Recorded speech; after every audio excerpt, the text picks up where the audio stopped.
In today's video, I'm going to teach you how to give access on Google Drive, allowing you to share files and folders easily and securely. Google Drive is a powerful tool for managing your documents, and sharing them can greatly improve collaboration, whether you're working with a team or sharing files with a friend. So, let's dive in and make sure you know all there is to know about sharing on Google Drive. First, you need to open Google Drive. You can do this by navigating to drive.google.com on your web browser. Ensure you are signed in with your Google account that holds the documents you want to share. You should see your Drive, complete with all your folders and files displayed.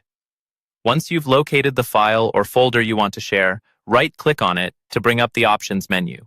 You'll see a number of options here, but what you're going to want to do is click on Share. This button prompts a dialog box to appear on your screen, enabling you to enter the details of the people you wish to share with. Now, in the dialog box, you'll notice a field labeled Add People and Groups. This is where you'll type the email addresses of the people you want to give access to.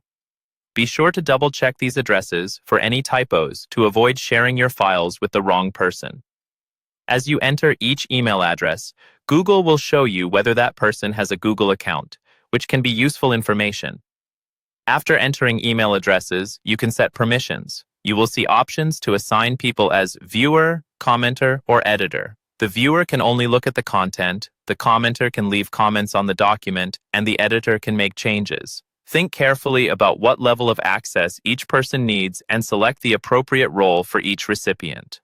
If you also want to share a message with your recipients, you can type it into the message field.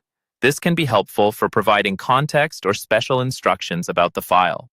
When you're happy with your settings and have included everyone needed, click on Send.